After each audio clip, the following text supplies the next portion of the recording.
Welcome to the Daybreak with Jeff Slakey podcast. I'm so happy you found us. Please subscribe, rate, review, and share this with your circle of influence.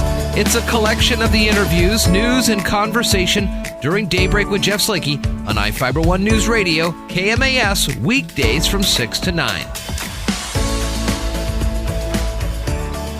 Well, it's Thursday. We're halfway through October already. Spencer Hughes, good morning, sir. How you doing? I'm doing fantastic. Good morning to you. Weather yesterday turned out pretty darn sunny in the afternoon, it seemed like. So much so, we were able to kick Kaiser out of the house for a little bit and say, you need to go out, ride your bike, get outside, because there's not many of these days left before we officially, truly make the turn into those late fall and winter conditions. What's it look like for the weather today and this weekend? It's going to be nice today. We've got partly cloudy skies, a high of 61. And then tomorrow, chance of rain throughout the day, about 70%, starting with showers in the morning and kind of a light rain through the afternoon. And then for the weekend, kind of a mixed bag, it looks like. We'll have a little bit of precipitation, but we're going to have some partly cloudy skies as well. So it's very inconsistent. So it looks like a lot of rain when you look at it on paper, but when you add it up, it's less than an inch over the next 7 days. So we know what that means now in the Pacific Northwest. That means we'll have rain every day, but not all day. Right. Today on the show, Mark Zeigler from Community Development Director for the City of Shelton will be in to talk about virtual recreation programs. Also, Karin Leaf talks about a grant opportunity from the City of Shelton that is available as well. Mason County Public Health notified of 8 additional Mason County residents testing positive for COVID-19, bringing the total since March to 518, 55 total active cases. Currently, there are now new confirmed cases related to an outbreak at that long-term care facility. Now that number is at 2. Again, new confirmed cases resulting from that long-term care facility. About 40 employees in 3 school districts across the state have tested positive for COVID since the start of the school year in August. There are parts of the state that are going back in-person school, mostly in eastern Washington. The Tri-City Herald reported that the Kennewick School District was the only one to publicly report how many staff members have tested positive for COVID and where they work. The other 2 districts, Pasco and Richland, released updated confirmed case figures Tuesday. District officials say Kennewick had reported 14 employees and 1 student testing positive. Pasco had 17 and Richland had 6. We bring that up because we've shared on our Facebook page a letter from health officer for the county, Dr. Stein, where he pens a letter to the superintendents in Mason County about pausing the plans for reopening based on the numbers in our county. Again, you can see that on our Facebook page. And tomorrow on the air, we'll have Dr. Alex Apostle from the Shelton School District to talk more about this. The U.S. Postal Service agreed yesterday to reverse changes that slowed mail service nationwide. The agreement settles a lawsuit filed by Montana Governor Steve Bullock. The lawsuit filed against Postmaster General Louis DeJoy in the U.S. Postal Service on September 9th argued changes implemented in June harmed access to mail services in Montana. The Postal Service agreed to reverse all changes, which included reduced retail hours and removal of collection boxes and mail sorting machines. The agreement also requires the Postal Service to prioritize election mail. The settlement agreement reached in the U.S. District Court in Great Falls applies to all states. Well, a couple of events this upcoming Saturday you may find interesting. Our community credit union, the Mountain View branch on Olympic Highway North, is going to host another free community shred event from 11 to 2 and bring a donation of canned non-perishable food with you, and they'll take it over to the local food bank. Masks are required. Around that same time as well, just around the corner at Oakland Bay Junior High, the League of Women Voters of Mason County holding another drive-through voter registration drive. That will be from 10 to 3. So a couple opportunities there for you. All right, Spencer, I did get the information. There will be the ABC Town Hall tonight with Democratic presidential nominee Joe Biden. It's going to start at 5 o'clock tonight, go until about 8 o'clock tonight. And it looks like George Stephanopoulos will moderate this one. It's a opportunity for the voters to ask the former vice president questions. At the same time, on the NBC TV channels, Savannah Guthrie is going to be doing a town hall with President Trump. Again, Spencer, this is all so 2020, I guess, because they were supposed to have a town hall debate, both of the guys together in Miami. Well, Right. When President Trump contracted COVID, the Presidential Debate Commission says we should do this virtually for safety. Trump says, well, then I'm not going to participate. And so then the two camps kind of went their separate ways. And now they're both doing town halls at the same time. Should have just ended up doing the debate, but whatever. It sounds We like a still rock and roll plan group to- that broke up and they want to perform the same concert, but they're on different stages. That's right. And the names of the bands are the same, but maybe with a different spelling to avoid Yeah. any legal issues. Oh, gosh, who knows? Again, we still have plans to air the third presidential debate on the 22nd, if it happens. Well, we've got cloudy skies, rain, windy conditions, all of the above, and some sunshine in there, but autumn has clearly arrived. And the Washington State Fire Marshal's Office advises residents that a little yard work around your home can now improve your fire safety and help firefighters respond to emergencies if needed. Clear leaves, other debris from your roof and gutters to reduce the risk of moisture damage now and fire spreading to your home in the spring. Pick a dry day to remove fallen debris and leaves from your rooftop and gutters. Exercise proper ladder safety and assess your own abilities when considering climbing ladders or walking on your roof. Trim branches or shrubs away from your posted house numbers. This is very important because first responders need to be able to see where they're going and what the address is and things like that. Keep a clearance of 3 feet around fire hydrants in your neighborhood. Overgrown vines, tree branches, or even snow can slow firefighters down when responding to a fire. Let's not talk about snow yet. Taking some time for yard maintenance now can mitigate damages and emergencies around your home and in your neighborhood for a long time to come. Jobless rate for the state dipped to 7.8% last month. The state's economy added 2,400 jobs, according to the latest numbers released by the Employment Security Department. September's rate was down from August's revised rate of 8.4%.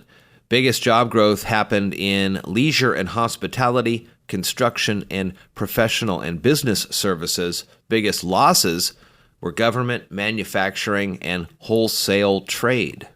Your voice and vote matters. Ballots should be in your mailbox soon if they're not there already. After you voted, return your ballot and then write us an On Your Mind opinion piece and let everyone know how they should vote. Check ifiber1newsradio.com and click On Your Mind. Yeah, this is a great opportunity for folks out there. You know, everybody's got an opinion, especially after you've done your due diligence and found your candidates, and then you voted, and couple minutes to write a little missive out there for the folks online, and well, you never know. You may change some minds by telling folks what's on your mind. Shellfish managers approving 6 more days of razor clam digs starting tomorrow. But please, if you're sick, stay home, take your masks, practice social distancing, leave no trace, which, Spencer, you said yesterday people should be doing anyways, and bring non-cash payments to reduce contact. Coming up on the show today, we'll have Mark Zeigler from Shelton Parks and Rec talking about virtual recreation programs, and Karin Leaf about some new grant opportunities. All that and more is coming up here on this Thursday edition of Daybreak. Good morning. From the iFiber One News Radio studios, you're listening to Daybreak. Time for us to focus on Shelton here on Daybreak, presented by our great friends at our Community Credit Union. Community Development Director for the City of Shelton, Mark Zeigler, in studio. How you doing? Great. It's been a while since you've been in. Yeah, I know. I get to talk about some recreation programming here, which is great. My the first 20-some years of my job at the City of Shelton. Very familiar with this department and this aspects of the city business, but not so maybe familiar with how things are going now. Virtual recreation seems funny to talk about, but that's where we're at. We've kind of had to shift gears and change the way we conduct business. Everybody has. It's nothing new, obviously. But something the city has done is try to find ways to engage our community through parks and recreation. And one of those ways that the tools are basically already set up for us from other communities and actually other states. The provider we're using is from California. So that gives us a lot more reach, a lot more opportunity to utilize instructors and other platforms that aren't just locally here in Shelton through these virtual academies. So when I think about this, is this kind of like if you were to sign up through some sort of a community college continuing education, perhaps, Guitar 101 or something like that, where you'll log in and maybe watch some programming to sign up for this? A little bit, yeah. I mean, they have hands-on instructors. Some of the classes have materials that are recommended that you provide yourself. I mean, there's everything from cooking classes to biology, and some are just instruction, like the dance classes, where you have an instructor on the TV or monitor, and you're following their dance moves. So wow. It can range like an online community college. It can run the gamut. So when you and I have talked for years about recreation. Yeah. And one of the main goals of recreation is people, and often people from differing backgrounds, coming together for a common goal that may keep folks from gathering together in normal situations. A lot of the times you hear about, Republicans and Democrats, and they'll never come together. But then if they're presented with an opportunity and there's no talk about that kind of stuff, people just focus on the task at hand. You got it, and they're able to make those connections. Yeah. Are they still able to virtually? Yeah, less extent, because we've all been on Zoom calls. You kind of take your turn. You don't have side discussions. But certainly you can see another face on the screen. You can see somebody from a different community, different state, and maybe that provides that connection on what these people are going through too. It's not just Shelton. It's not just you and your household, but it's somebody in Olympia or even Los Angeles, where Parker Anderson's based out of. So yeah, absolutely. So what are some of the programs that you're kind of keeping an eye on or look interesting? Yeah, so I mentioned the dance studio.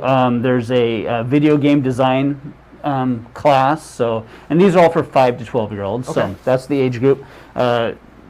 Basic video game design using a couple platforms that are available out there. There's a wildlife biology class, so they actually have a wildlife biologist on the screen talking about what you might see in nature in hikes. So identifying some plants, identifying animals, some things that you'd actually see out in the field. So if you and your family go out on a hike sometime, identify that. You can identify something and bring it back to the class the next week and have some assistance there as well in I guess vetting further on what you saw, what type of plant or what type of animal that was.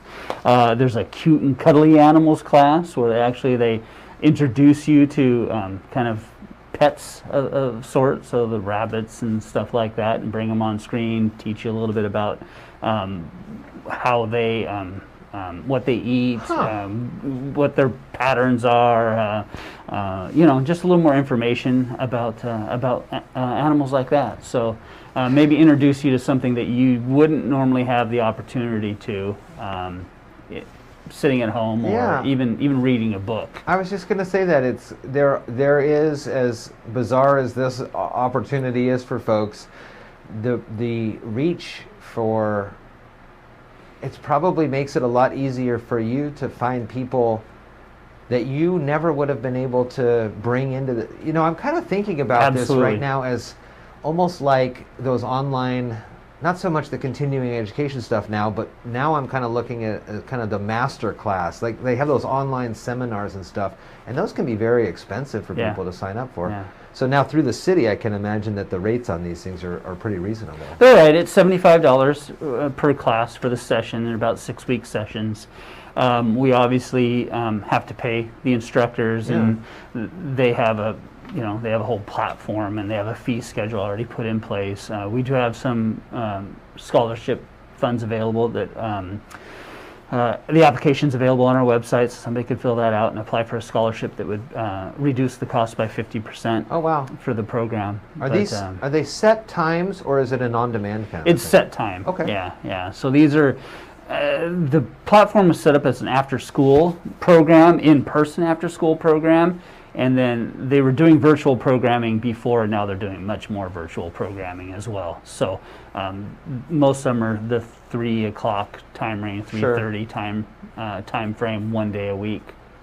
Yeah. Cool. Well, you can find more information on the City of Shelton's website. Get signed up. There's some great classes and opportunities for you to learn a little bit more. Expand the world there. That's right, exactly. And we're heading into winter or fall, I guess, Yeah.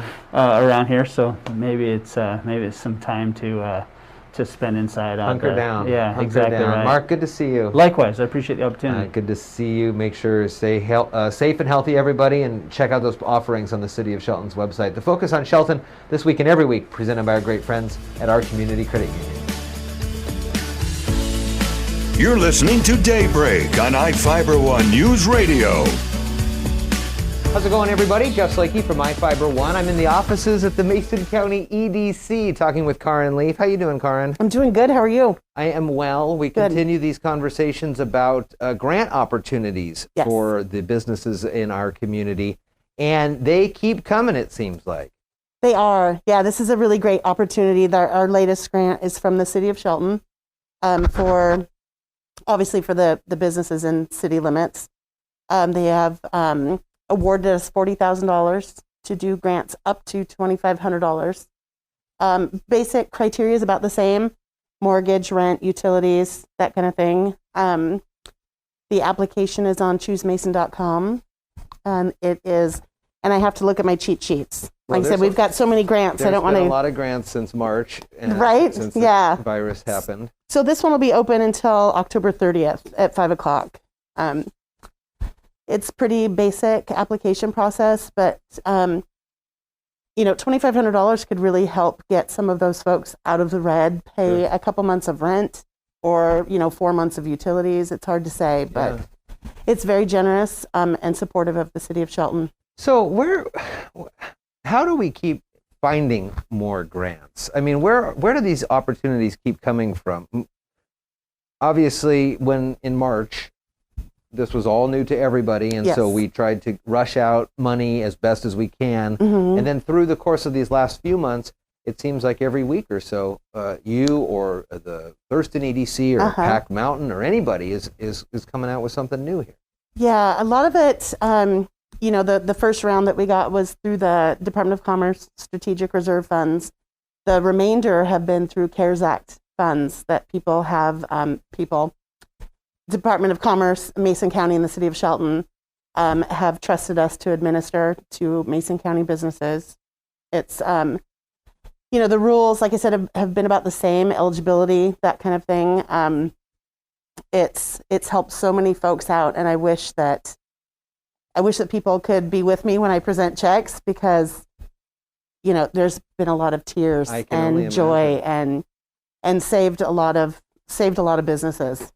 I saw that the governor extended the kind of eviction moratoriums and things like this, and there's kind of been some talk federally if things are happening. Some of these monies, it's been months for these businesses to realize these funds from the grants. Yes. So have these eviction moratoriums, they've obviously been beneficial for everybody, not just not landowners, but rental homes, apartments, and homeowners, but businesses as well. Yes. Because they've been floating on their own line of credit, presumably, for the last few months. Yeah, some of them have. Okay. Yes. So that's been a tremendous relief for them to be able to stay open. It's been a hardship, if not difficult, for some of the property owners that have to, they still have to pay their mortgages. So again, like you've said, we've never been through this before. We're learning a lot as we go through it. There is help available for tenants, commercial and residential. So we encourage property owners to reach out to us. Okay. We've got a full list of grant opportunities, local resources. So there's help for them too, for sure. Have you or Jennifer here in the office heard about anything after the election? I mean, it's obviously impossible now to return people back for some sort of a special session. But if just after the election, is there a need that the legislature needs, for the state needs to get back together and figure out what's going to happen for the first part of next year? Yeah, there's a lot of need, yes. And again, we're still, as we go, we're learning still constantly. But I think that there are things that we've learned through all of this, needs that have been recognized, priorities, and those things need to be addressed. It seems like our 35th District Representatives, Dan Griffey and Drew McEwen, have been advocating for some sort of a special session to get back into Olympia, either virtually or in person, to try to address some of these issues. I mean, it's been months. It is. And it's, even this grant process, all of the grants, it takes time. It's time consuming. And I know that that's frustrating for a lot of people. It just doesn't move as quickly as folks would like. And it's certainly not as quick as I would like. But I'm just kind of a get it done now kind of person. But again, if we take all of the experience and the knowledge that we've gained to be better prepared for the next event, should we ever have one, it's important to get those things taken care of now versus later. ChooseMason.com has all the links to these resources, grant opportunities, and available information that the EDC offers to businesses all through the county. Whether you are an active member or you're not a member, you pay dues, you don't pay dues, regardless, the EDC in Mason County is here to help you be successful at your business. So get in touch with Karin or Jennifer when it comes to this. And the grant options are there as well at ChooseMason.com. Thank you. Thank you very much. I appreciate that opportunity to get this information out. You're listening to Daybreak on iFiber One News Radio. Hey, good morning to you. Jeff Slakey here on the Daybreak Show. Today is National Get to Know Your Customer Day. Spencer's going to talk about that one later, but I want to talk about National Shawarma Day. So if you're looking for dinner tonight, maybe shawarma is what you're thinking. Middle Eastern rotisserie method of cooking lamb, chicken, beef. It is so delicious. It sits on that vertical rotisserie spit there and then thinly sliced. It's kind of like a gyro, I guess, if you're looking to think about it and try to understand what we're talking about here. Fresh vegetables, cheese, some herbs. Oh my gosh. So either you do it as a pita or you lay it on a bed of rice, and shawarma is so delicious. It is a comfort food. It is a good food to eat when it's cold out. It was super cold this morning and we're moving into that time, but kind of a fun one there, as it is National Shawarma Day if you're looking for something to eat. More Daybreak Show coming up. From the iFiber One News Radio studios, you're listening to Daybreak. Good morning, it's Spencer Hughes with Jeff Slakey on Daybreak for this Thursday, which happens to be Get to Know Your Customers Day. This day may not have been needed in decades past, but in the age of big box stores and impersonal connections, it's more important than ever for businesses to truly connect with their customers. It strengthens communities. It's also in the economic interest of a business to do so. Customers who feel they are known by the places they shop are much more likely to return in the future. Top companies get 20% of their revenue from returning customers who come back within the first month. After top performing companies are in business for 3 years, they make up to 60% of their revenue from returning customers. There's nothing like going into a restaurant and having the servers or the owner know exactly what you want and that hot cup of coffee waiting for you before you even sit down. So all you wonderful business owners in Mason County and beyond, make today the day you use a little extra effort to get to know your customers better on Get to Know Your Customers Day. More of the Daybreak Show coming up. Good morning to you. This is iFiber One. Thank you so much for listening to today's Daybreak with Jeff Slakey podcast. Again, I'm so happy and honored you found us and chose to listen. Please subscribe, rate, review, and share this with your circle of influence. It's a collection of some of the interviews, news, and conversation during Daybreak with Jeff Slakey on I-Fiber 1 News Radio KMAS, weekdays from 6 to 9. Thank you so much again, and talk with you next time.